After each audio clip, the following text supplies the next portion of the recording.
We saw the release date trailer, so now let's check out how the Casting of Frank Stone website has been updated.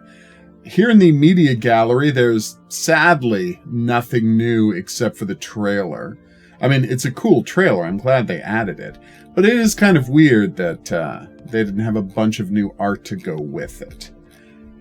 There is nothing new in the garage, still the same screenshot we've had before, which... Okay, I'm going to post that video about it next week, because I'm, half a crazy person. Workbench has nothing new, tragically. Still very happy they made me a hidden object game. I know it wasn't for me, but fundamentally it is. The Cedar Hills map has been updated, which is a nice touch. They've finally told us that is, in fact, the movie theater, which is now the setting of The Horrible Fire, which we know takes place in November 1984. Let's see. But it's just the trailer again if you click here to watch it, which, it's not a big problem, but I would love more. And now we have the Casting of Frank Stone Standard and Deluxe editions. So, 2 million blood points. Tell me more. Now, the Deluxe edition seems to be another $10. And for that $10, you're getting instant access to the cutting room floor, which we'll talk about in a second. 8 exclusive costumes.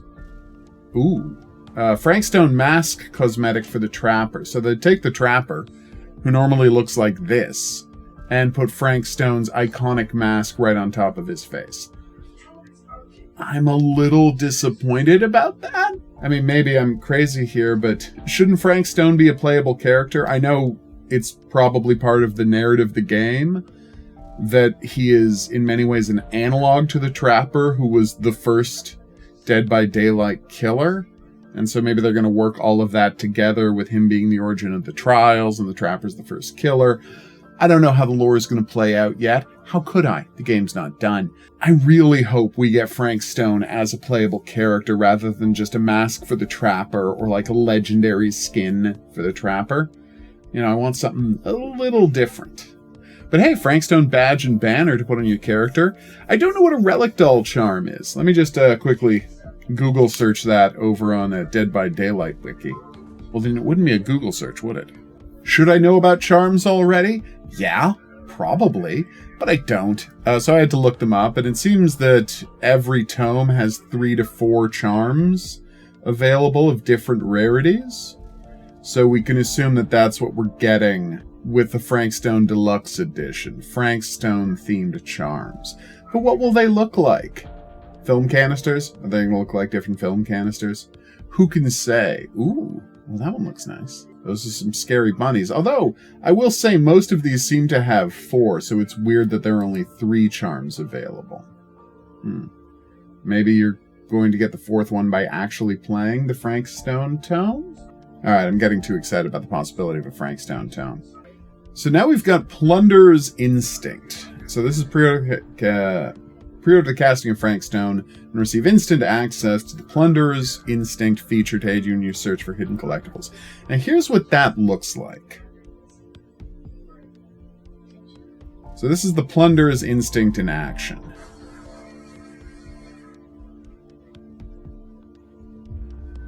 Now, here's the thing about the Plunderer's Instinct. A, this is based on the perk in the game, Dead by Daylight that is, that lets you know where dropped items and chests are. Now, I assume that this is going to highlight items if they're within the radius, the way we can see here. This item highlighted, it's the Wraith's Club, I learned, in the Curiosity Shop. This great big unmissable outline around it. I kind of get the sense this is someone after using Plunderer's Instinct, although I could be wrong about that because... And I don't want to judge you for how you promote your game, Casting Frank Stone people, but if you want to show off the Plunderer's Instinct feature, maybe in the video of him using it, it should succeed in locating something? Because I'm just seeing a guy pinging an empty room, and it turns out the room is empty. Well, then what's the Plunderer's Instinct for, is my question. Also, based on the ranking of the Plunderer's Instinct, I think this is only level 1, because it goes 16, 24, and 32 meters, and that only looks like about 30, 40 feet, the radius here.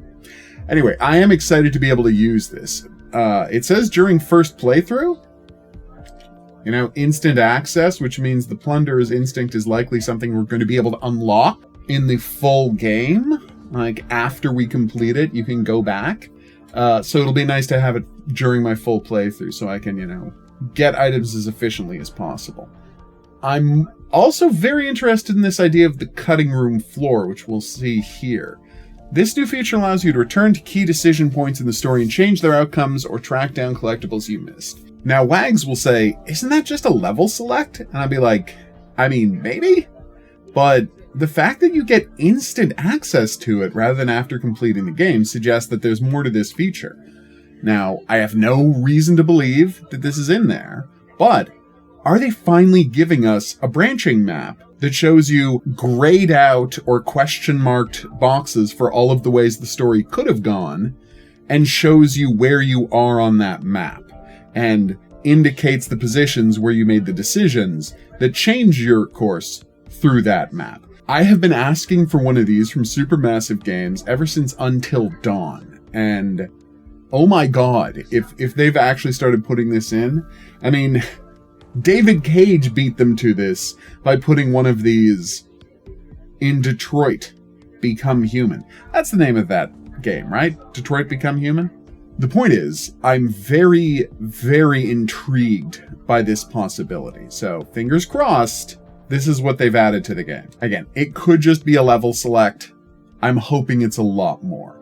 And then we've got 8 exclusive costumes. Now, is this 2 extra costumes for the 4 characters in the 1980 Murder Mill sequence?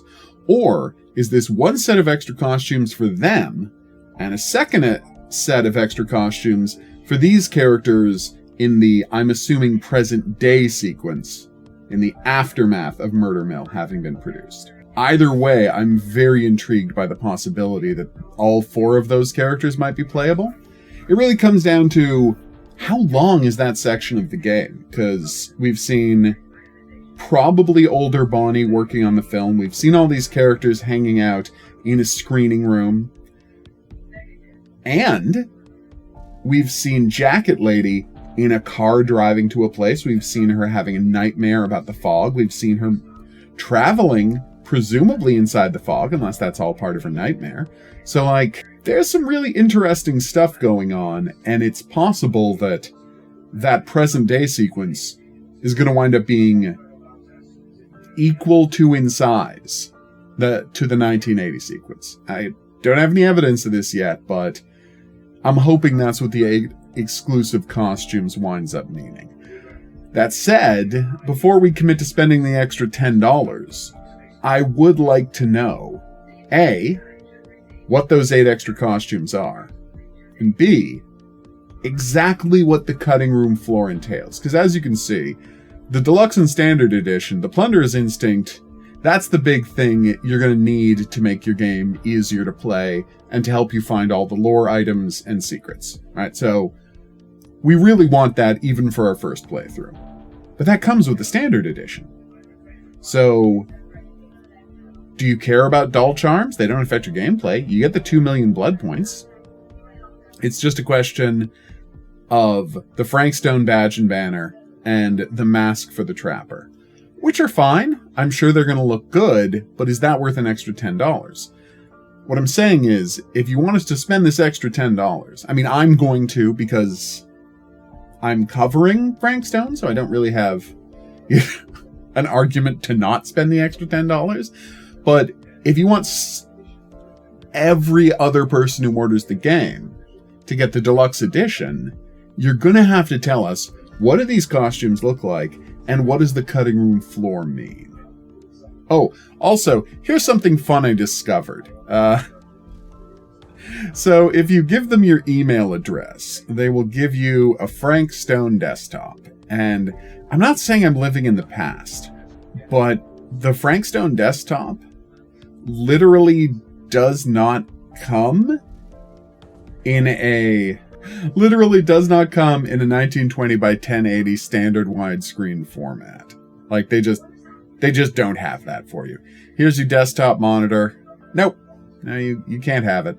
It's very upsetting. Like, if I wanted to do it, I would have to download the 4K one and then downsize it. Oh well. Que sera, sera. All right. I've been the Hidden Object Guru, and this has been the Casting of Frank Stone website and Instagram. We're going to keep covering this as they release dribs and drabs of new information leading up to the release, and I can't wait to share it with you. For now, though, if you have any questions or comments, drop in the comment section below the video. If you haven't already, like and subscribe. That's how people find the channel. And more importantly, play my game, Clown in the Woods, which is a delight from beginning to end and free on itch.io. Link in the description. We'll see you back here for more Casting of Frank Stone news, but until then, I'll say that's right. Au revoir.